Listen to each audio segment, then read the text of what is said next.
A gente tá muito, tipo, cores complementares, assim, né? Oh, tipo, Deus, tá muito verdade. bonito Tipo, visualmente. É sol e lua, olha só. Ah, que fofo. Olá, Dendê! Tamo juntas de novo! Sim! Gente, eu tava de mudança, a Ingrid resolveu vir lá do Brasil pra me ajudar na mudança, arrumar... Eu que montei esse armário aqui. Sim, ela montou tudo, montou todos os móveis. Enfim, a gente aproveitou pra gravar um vídeo de novo. Não, mas pra vocês verem, gente, como a gente demora pra postar as coisas que a gente grava. Saiu em janeiro o vídeo que a gente tava juntas no Brasil. No Brasil, em São Paulo, na... 6 meses atrás. 6 meses atrás, sim, que foi no verão do ano passado. Quer dizer, inverno do ano passado pra vocês. E, enfim, e aí agora a gente vai gravar a análise do terceiro episódio de Avatar na Lenda de Aang. Eu não sei se vocês viram, mas nós temos uma análise do primeiro episódio, uma nova série que a gente tá fazendo aqui no canal. E eu espero que o Edu e o Patrick tenham gravado do segundo também. Sim. Então fica aí que hoje nós vamos falar sobre o episódio 3, O Templo do Ar do Sul.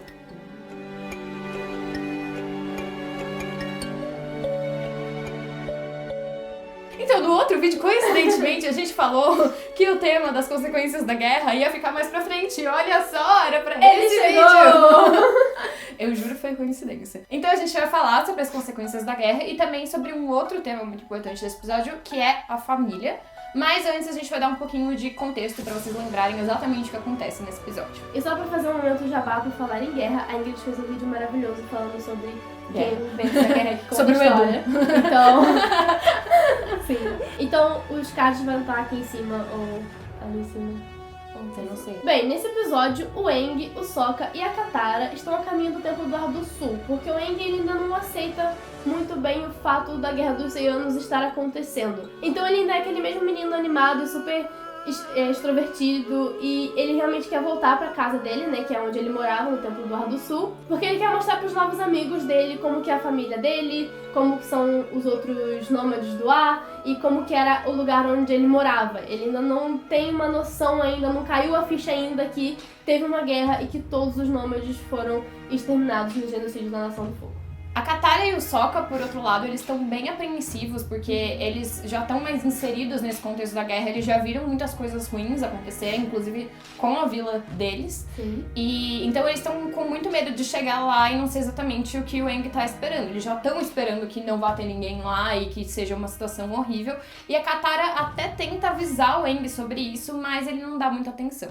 O Aang meio que tá em negação, né? Ele sabe que ele meio que sabe que ele ficou preso no iceberg durante 100 anos, mas ele finge que ele não tá sabendo muito bem o que tá acontecendo. Sim. Não, ele tá tipo, não, mas eles nunca foram lá pra saber se realmente não é ninguém. Agora, com certeza você vai querer falar sobre o Zuko. Ah, é o momento meu pau é maior que o seu. Agora fazendo um corte rapidinho pra falar sobre o nosso querido e amado Zuko. Enquanto a Katara, o Aang e o Sokka estão indo pro Templo do Ar do Sul, o Zuko para com o navio dele em um porto pra ele poder consertar o navio dele que foi danificado. E nesse momento nós encontramos o primeiro outro vilão da série sem ser ele, que é o Almirante Zhao. O Zhao então ameaça tirar a missão de capturar o Avatar das mãos do Zuko, e é claro que o Zuko fica enfurecido e dá o discurso clássico dele de que ele precisa capturar o Avatar para recuperar a sua honra. Mano, eu queria muito um vídeo, tipo, 10 minutos do Zuko falando tenho que capturar o Avatar para recuperar a minha Eu honra. adoro aquele meme. Minha honra. Mas então o Zhao, não satisfeito já com a sacanagem que ele tava fazendo com o Zuko, resolve cutucar na ferida, ou como eu gosto de dizer, cutucar a onça com vara curta. Você não pode competir comigo. Eu tenho centenas de navios de guerra sob meu comando e você é só um príncipe exilado. Mas o Zuko imediatamente diz que o que o Zhao tá falando não é verdade e desafia ele pra um Agni Kai, porque as coisas só se resolvem assim nessa missão. Então, do mesmo jeito que a gente tem o Aang negando as consequências da guerra pra Nação do Ar, a gente tem meio que o Zuko negando as consequências nessa parte também, Sim. quando ele meio que se acusa a aceitar essa verdade. Então, de novo, é o tema das consequências da guerra estando presentes no episódio. Eu acho que isso também vem muito do fato do que você disse no seu vídeo, que você gravou sobre o fato sim. das pessoas que ganham a guerra escreverem a história. Como na Nação do Fogo, eles contam uma história completamente diferente para suas crianças, de por que a guerra tá acontecendo, é muito mais fácil para eles ficarem num estado constante de negação. E o Zuko acho que tem um pouco disso também no início da série. De não querer aceitar que o pai dele fez com ele foi exilá-lo para sempre e não queria ele de volta. Bom, na psicologia existe um termo pra isso, que é bloqueio emocional. O bloqueio emocional é uma forma de defesa que o nosso cérebro ativa para proteger a gente de traumas emocionais. O cérebro pega algumas emoções que são muito dolorosas e não nos deixa entender e processar essas emoções.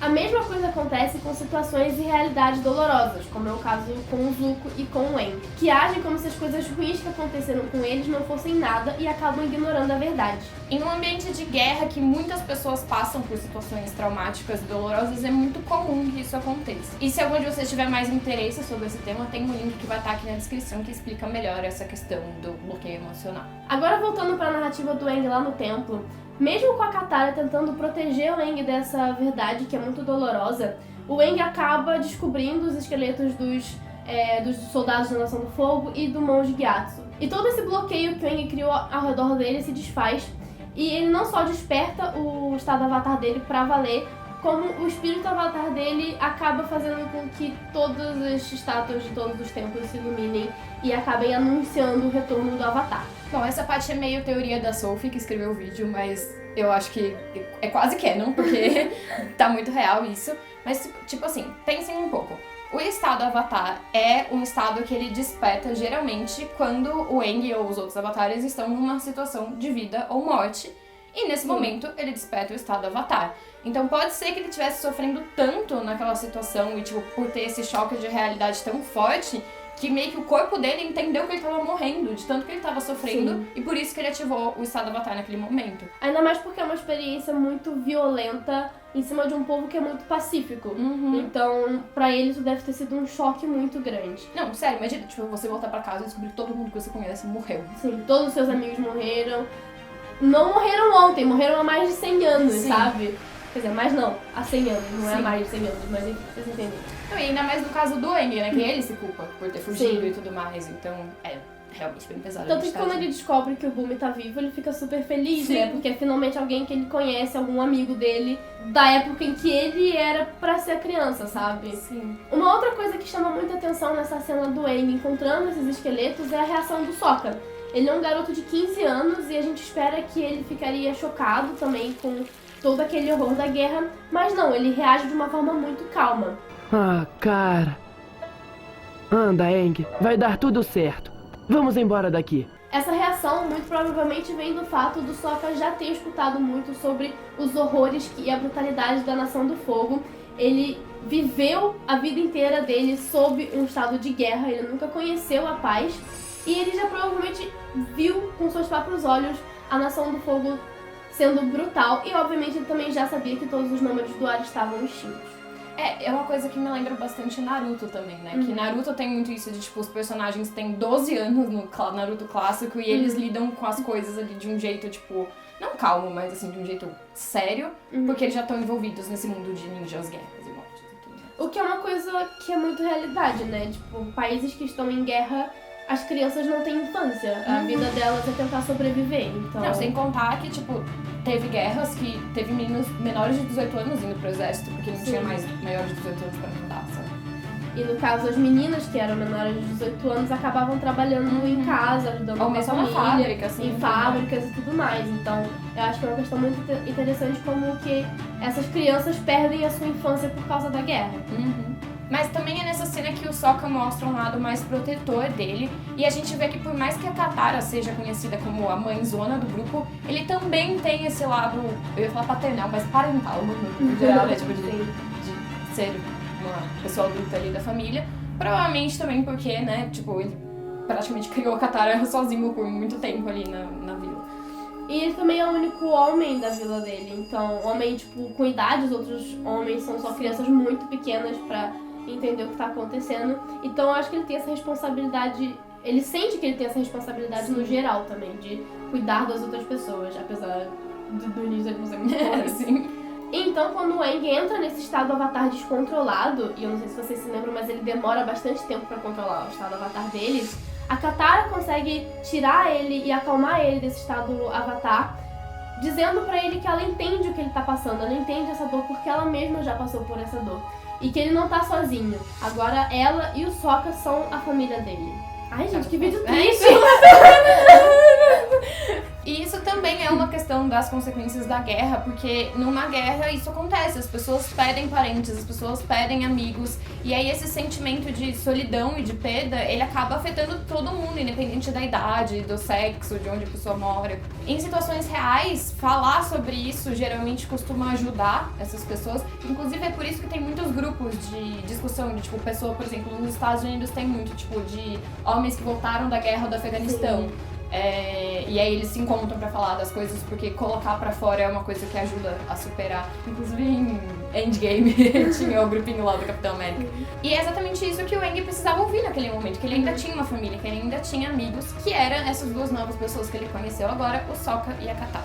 E com isso nós vamos entrar no segundo tema desse vídeo e segundo tema desse episódio, que é o tema da família. Existem 3 tipos de família retratados nesse episódio, e primeiro nós vamos falar quais são cada tipo de família, e depois a gente vai dizer quais personagens se encaixam em cada um desses tipos de família. E os 3 tipos de família são de sangue ou biológica, de criação ou adotiva, ou por último, de coração ou consideração. Bom, começando pela família de sangue, nesse episódio nós temos 2 exemplos, o Zuko com o Chihiro e a Katara com o Sokka. Esse é o tipo de família que literalmente é formada por laços de sangue, então você não escolhe esse tipo de família. E pra falar sobre esse tipo a gente vai focar no Zuko e no Chihiro. Mas ela acha que o Sokka e a Katara vão ter a vez deles também. Bom, a família do Zuko, como a gente já sabe, não é das melhores, né? Ele sofreu muito na mão do pai, na mão da irmã também. A mãe esteve ausente na maior parte da vida dele. Inclusive, a gente tem um vídeo falando sobre o que aconteceu com a mãe do Zuko, o link vai estar aqui em cima. Então, em questão de amor familiar, ou na verdade qualquer amor no geral, o Zuko não teve muito. Então, isso torna a presença do Chihiro, que é uma pessoa que tá ali do lado dele o tempo todo, muito mais importante para essa questão de amor familiar que ele precisa ter.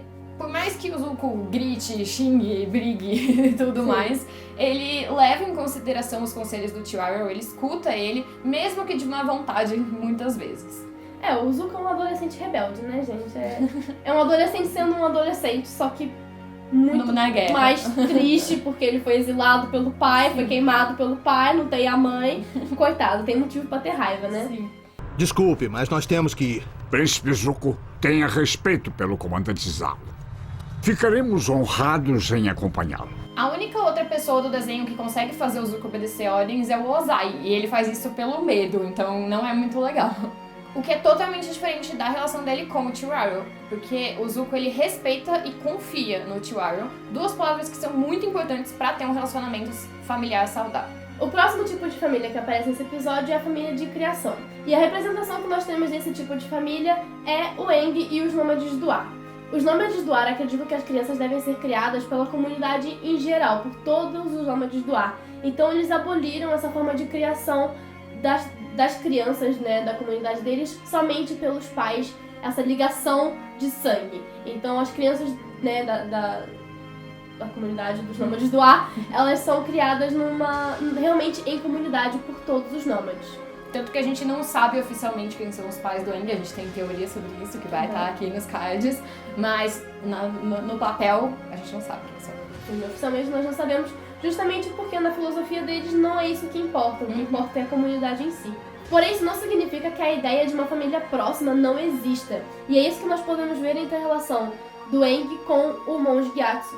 Ele e o Aang são uma família. Por mais que eles não tenham um laço de sangue, eles se escolheram como família, e isso inclusive foi um problema dentro da comunidade deles, porque os outros monges queriam que o monge Gyatso tivesse uma relação mais distante do Aang, né? Já que ele era para ser mais um tutor do Aang do que um pai pro Aang. Mas o monge Gyatso cagou nisso e criou o Aang da forma como ele queria criar o Aang, e numa relação de muito respeito, amizade, carinho.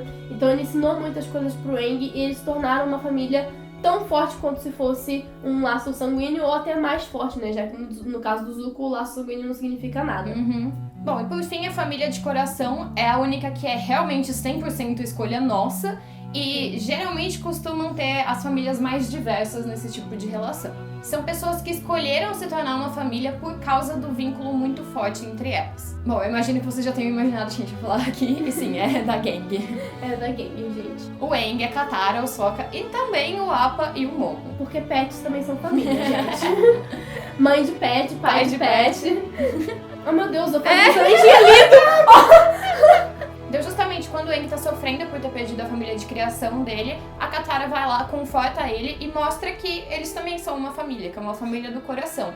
E a Katara e o Sokka, eles não só entendem isso porque eles já perderam a mãe deles, mas eles provavelmente tiveram que passar por essa situação com várias das crianças da tribo também, que perderam os pais na guerra. Então, eles talvez já tivessem tido esse momento de confortar alguém e explicar pra essa pessoa que eles podem ser uma família também. E eles também entendem que ter alguém próximo é extremamente importante pra superar essas dores e esse trauma. E então, eles justamente se colocam ali como a nova família do Aang. E eles trazem o Aang pra família deles. O monge Gyatso e os outros dobradores de ar podem ter partido. Mas você ainda tem uma família, o Sokka e eu. E o Aang, que tinha conhecido eles, apesar de recentemente, mas já tinha gostado muito deles, aceita imediatamente. Até porque no momento que ele literalmente perdeu tudo que ele tinha, ele precisava desesperadamente de alguma coisa na qual se apoiar. E uma família com um apoio, amor e carinho era justamente o que o Aang precisava pra se encontrar não só como avatar, mas como pessoa também. Katara, Sokka, deem um oi pro mais novo membro da nossa família. Que nome vai dar pra ele? Momo! Então é isso, gente. Essa foi a nossa análise do episódio 3 de Avatar: A Lenda de Aang. Eu espero que vocês tenham gostado. Mais uma collab nossa! Comenta aqui embaixo o que você acha desse episódio, o que você acha dos ensinamentos e dos debates trazidos nesse episódio. Não se esquece também de deixar o like nesse vídeo pra ajudar o canal Mundo Otaku a continuar crescendo e se inscrever no canal. E seja membro agora! E seja membro agora! E seja membro! E seja membro! Gente, sejam membros! Sejam membros do canal do Mundo Avatar, que é pra gente trazer mais conteúdo muito legal pra vocês e continuar fazendo essas análises episódio a episódio até o lançamento do live action. E assistam também a análise do segundo, que eu espero que tenha saído. Espero que tenha saído, porque eu não tô gravando vídeo pra ficar na gaveta. Exato, o outro já ficou 6 meses na gaveta. Né? Do segundo e do primeiro episódio, assistam lá também. E é isso, compartilhem com os amigos e tudo mais. Sim. Enfim. Então é isso, até o próximo vídeo. Um beijão e tchau!